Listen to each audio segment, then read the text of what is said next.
Hey guys, how's it going? It's been a while since we did an engine video. So why don't we do one? We've been doing everything else but engine videos. We've been doing cooking videos. We've been doing whatever, wall art videos. We've been doing resin pour videos. And, just doing regular stuff, regular life.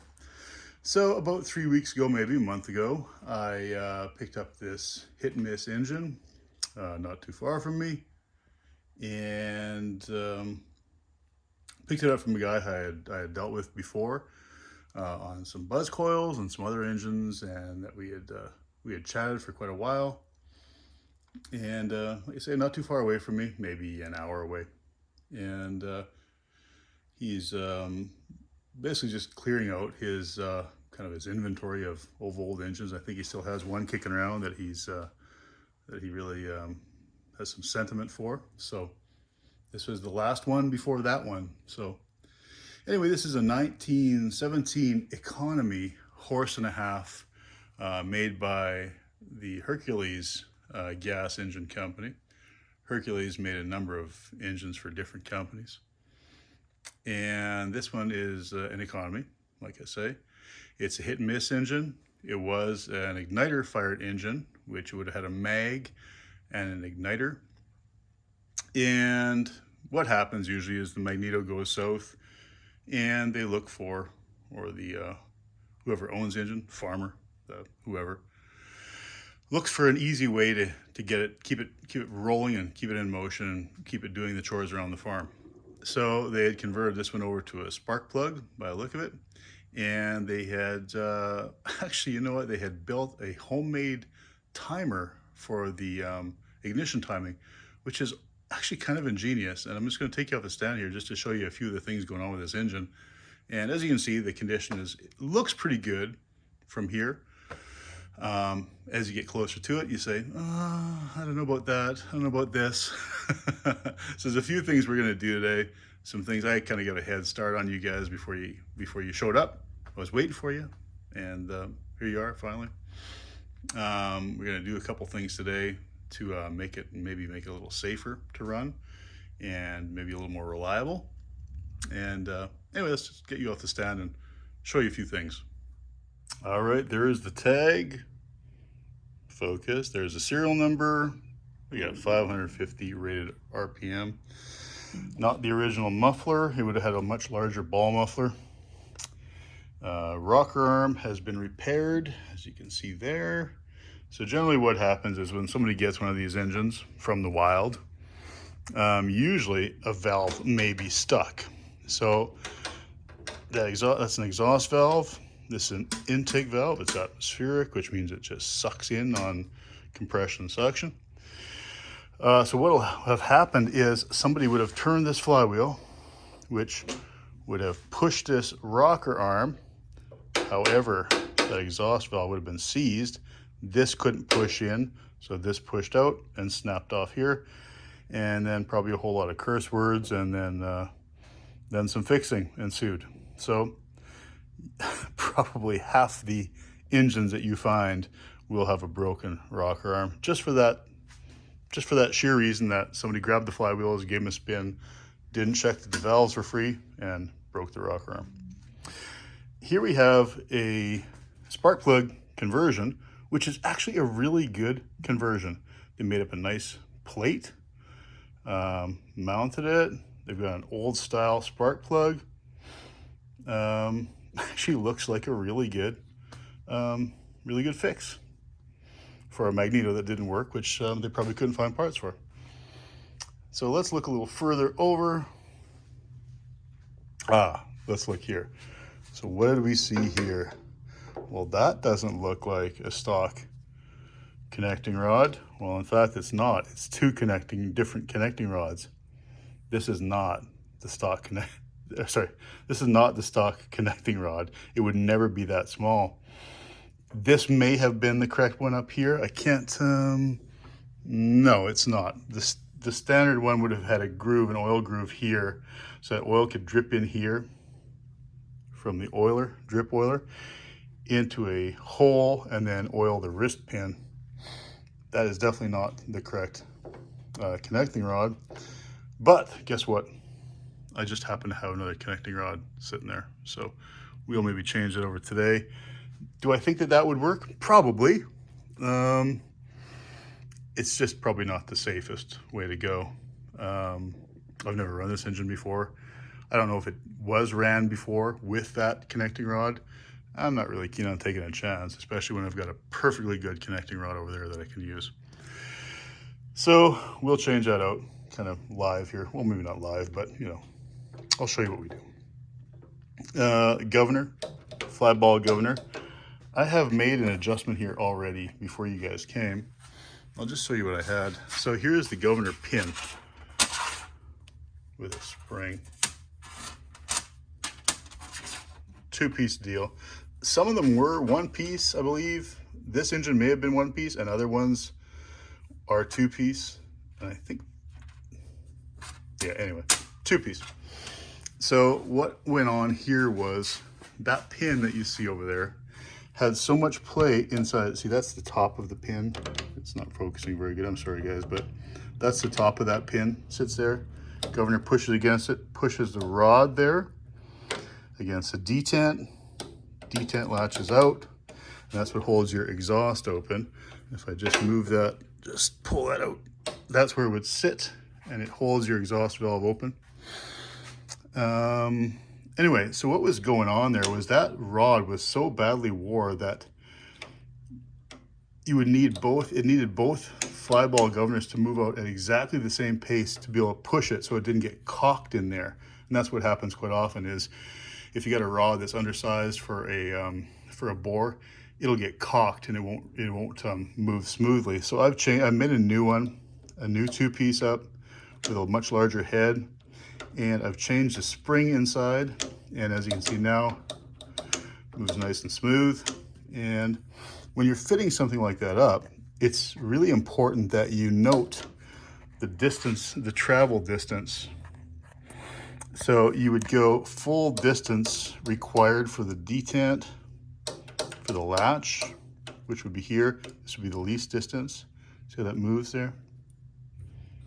Tough to see, I know. This would be the maximum.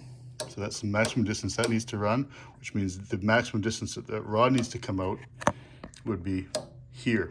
So you need to make sure that you have enough room to clear the castings when this fly ball spins around. You don't want it to catch down here, and you don't want it to catch over here. So as soon as it does, it'll bust something, and you sure don't want that. So it's important to do a fair amount of fit up before you think about firing an engine up. What else we got? I looked over the flywheels. I don't see any cracks in them. That doesn't mean there aren't any cracks in them, but I don't see any. And I mean, that's not me wanting to bury my head in the sand, but I don't see any welds or brazes, so I'm going to assume it's good. I don't run these at full rated RPM either, so it may not fire right up for me when we go to start it today, because I did put a much lighter spring in there just because I like to run them really slow and not winging open. Let's drag a chair over here. Sorry about the racket. Let me show you that timer setup. Here's what they did. So this is your timing gear. I don't know if this was, if I feel on the backside, I don't feel where this was, but here's your contact to the chassis, which is your entire, back you out. I can't back you out. So that's your, get you in an opening here where you can see it. There you go. So they made up this plate that you can loosen this off and adjust it, which would change the position where your spark happens. So this is basically just a timer for a buzz coil. This is an insulated point. When this comes past here, which would go like this, it's got compression, so I can't really do it for you, but when that touches here, it makes contact and connects the, what fires the buzz coil, basically. It changes it to closed loop from open loop, your electrical system. It's pretty ingenious, really. And on that engine over there, which is basically the same engine, maybe a couple of years newer, I will probably do that on that one. So that's what we got.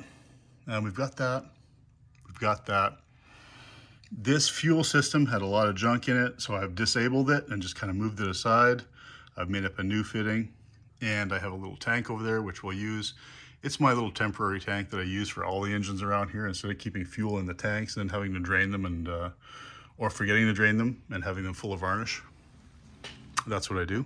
So those are the otherwise generally looks to be in really good condition. So let's yank that connecting rod out and get it stuck in here.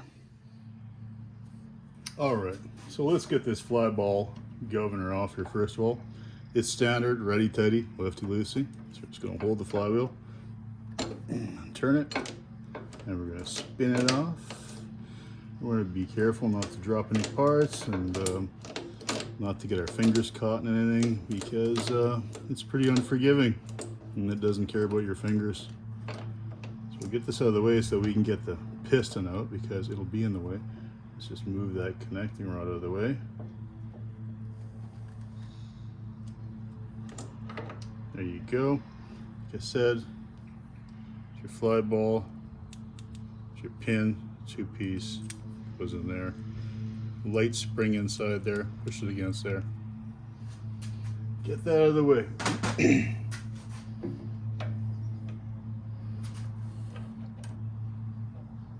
Here's your governor gear. It's got a bit of wear on it. It's supposed to have a thrust bearing on it.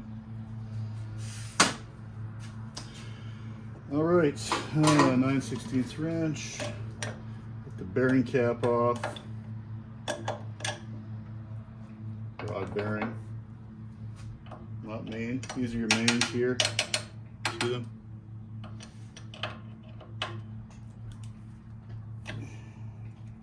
There should be a locker on here, by the way. A locker and a pin, so that if it walks its way off, then well, you know what might happen. You can imagine. Parts everywhere, maybe even body parts. That would be pretty bad.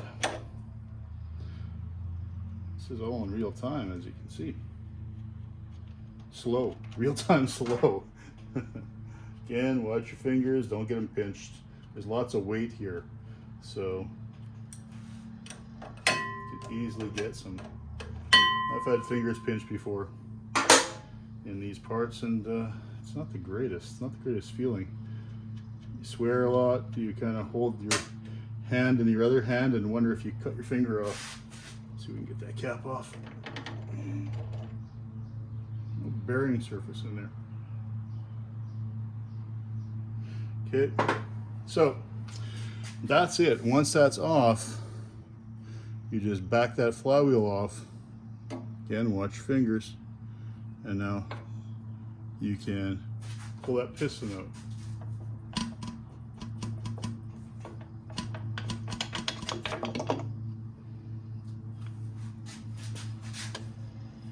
See that? Well, that's not the stock piston. I have no idea where this piston may have ever come from. But actually, you know what? It's got a lot of rings in there. Let's get that on the bench and get some stuff swapped over. All right, where to start with this collection of pistons and rods and pins and bearings? Let's start with the one that came out of it, okay? So as you can see, you know, it probably would have held. It's a nice brass braze. Don't know what it was from. Maybe if somebody wanted to run that. What's it say? 420. I think it says 427, something on there. It's kind of weird anyway. That's an aluminum piston with, let's see, 1, 2, 3 stuck rings and 1 almost stuck ring. And, you know, oddly enough, it was actually making really good compression with this setup. Was that ever light? Wow. Anyway, yeah, like I said, aluminum piston with a weird rod. Here is our new rod. You've seen that. There would have normally been Babbitt, I believe, poured in here. Yeah, well, who knows when this was from. This might have had an insert. Probably wouldn't have been Babbitt. This old one I have here from the other engine I have it does have Babbitt in it. It would have originally had Babbitt poured in it. The piston we're going to put in it is this one, substantially heavier. It's a cast iron piston. This one's different from my other one, which is a couple of years newer. Notice that there are holes. I don't know if those holes were always there or somebody put them there. You can't see it, sorry. There are holes there.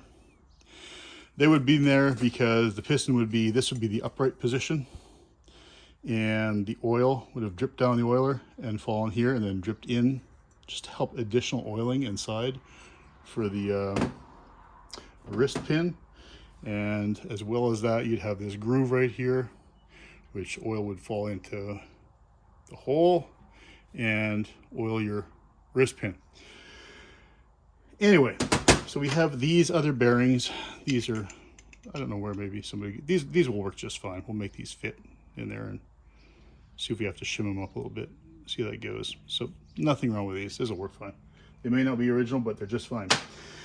This is the wrist pin that came out of this new connecting rod. As you can see, a lot of wear on there. So when you stick it in here, in the little end, lots of play. So when that's in a piston, you'll hear that when the piston moves ahead to the top dead center and pulls back, you'll hear a knock all the time. And you'll quite often hear this on engines that are coasting when they're not under power. When they're under power, they're always pushing, so they're always fairly tight. But when they're just coasting, you'll hear this knock, and it just resonates through the whole engine. So, I mean, that wrist pin would work, but it'll be noisy. I just happened to make a new wrist pin. There it is. I made it for this other engine that I'm working on, and I don't really have a lot of time today to get into making another one, but I did make this one, and this one will go in here quite happily. Sorry, the other way. That locks in with your grub screw that holds the pin in place. That'll go in there. And as you can see, when that goes in the connecting rod, there is, how much play would there be? Boy, 3 thou maybe, somewhere in there. 2 to 3 thou play, which would be just enough. As long as it's getting oil, it's gonna be great. And it won't knock, so we'll go with that. So let me get that all assembled, and then I'll turn you back on when I'm sticking this back in the engine. All right, we got you back on. Get yourself a fair amount of oil. I checked the bore, it's really nice. No marks, no scratches. Lots of oil in there. Felt a little bit of trash up at the front, but must be just carbon by the feel of it. I had a little look up there with the light.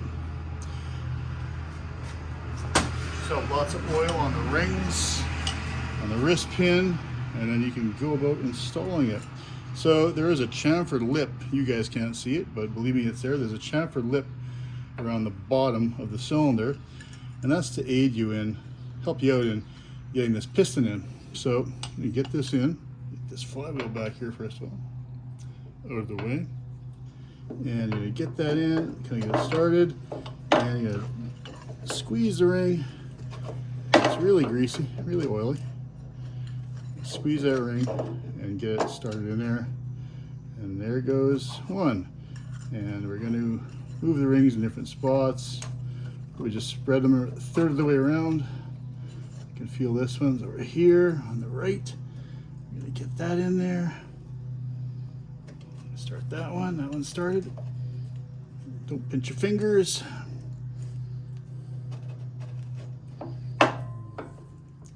It's a bit fussy. Just going to hold the valve open and just going to give this a rotate.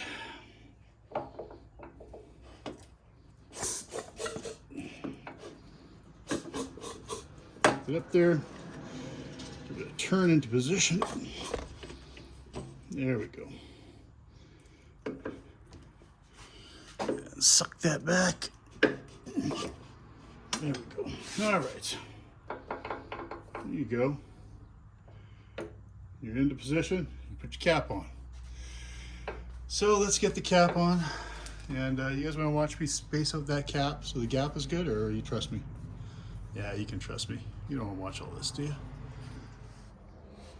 All right, guys, we got that rod in, that piston in.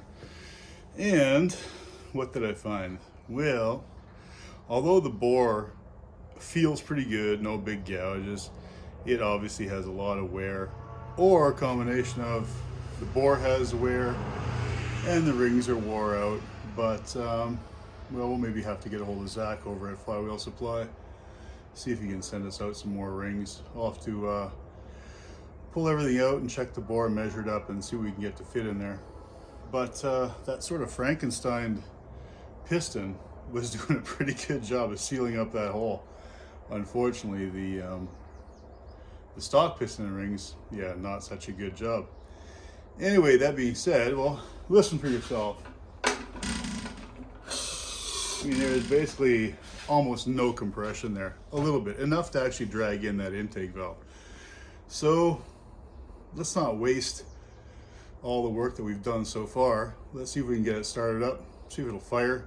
I mean, it should. It probably won't run very well. Probably can't run very slow because it'll lose so much compression that it won't fire. But got my little tank adapted and hooked up there.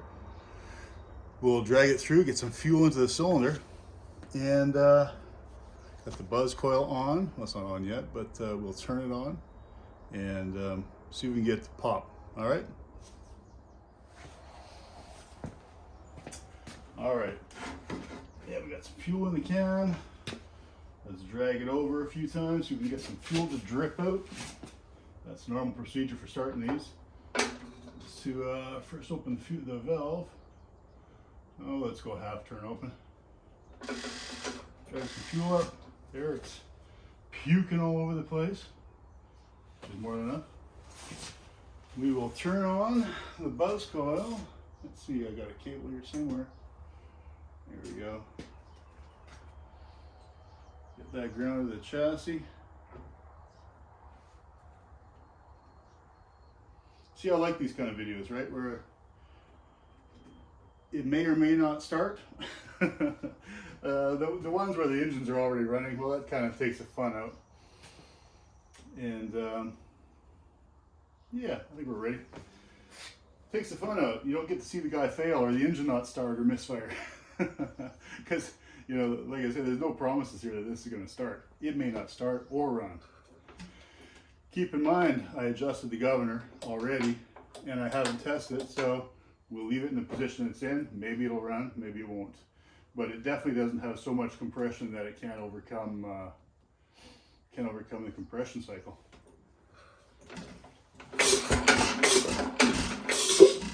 Yeah, that was close. Heard it pop there.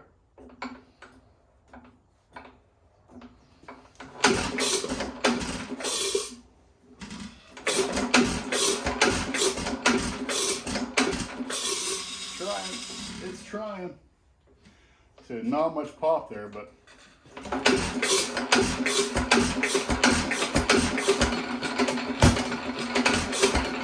hey, we got it going.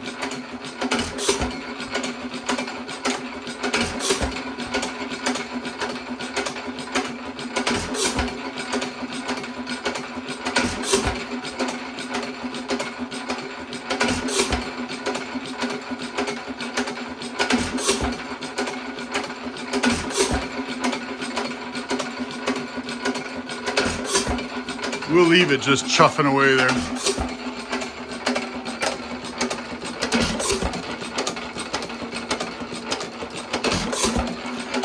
I'm not gonna turn the oiler on. It's got more than enough fuel and oil in there right now to probably coast away for a couple days.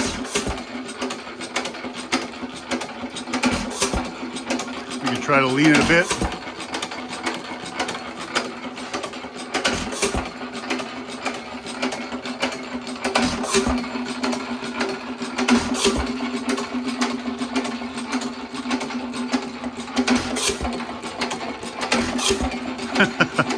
Lots of blow by.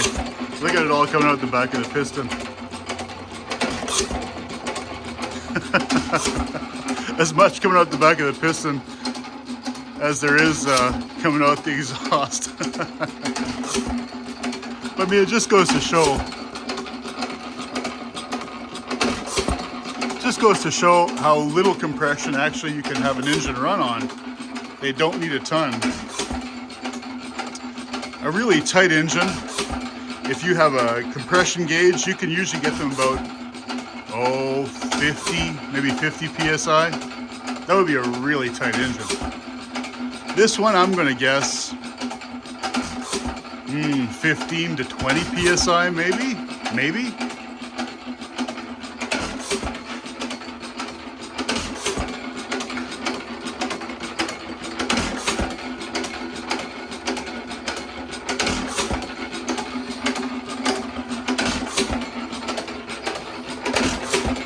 I could probably try to adjust the speed lever, but I don't know that it would have enough compression to fire the engine if I slowed it down too much. We can try it.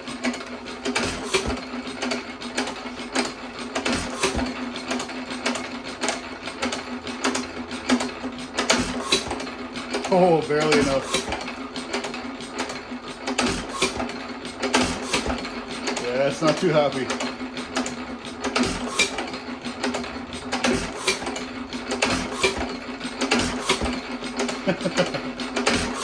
That's as slow as we can do it.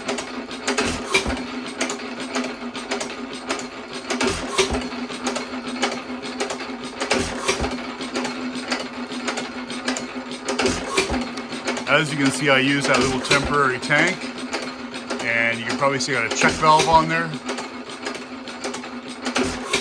Check valve stops the fuel from running back from the mixer back into the tank. You can buy them on Amazon for, I don't know, $1 or $2. That little tank, I think, is from a Power Products engine, from a lawnmower or something. Just obviously strapped to a block.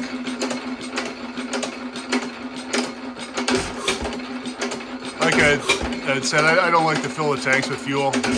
You just end up having to drain them out, and next thing you know, when you go to run the engine, the check ball is stuck and you have to take it all apart anyway. So easier for me to just have a temporary tank.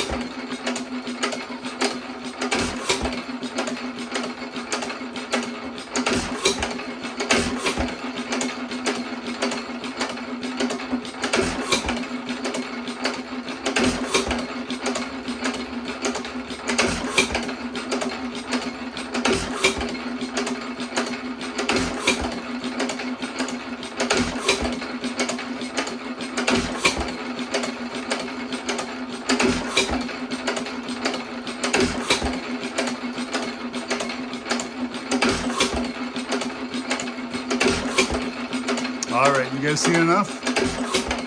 So, sort of a success and a bit of failure in there too.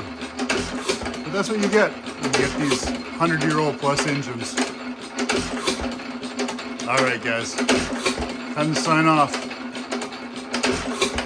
Take it easy. See you in the next one.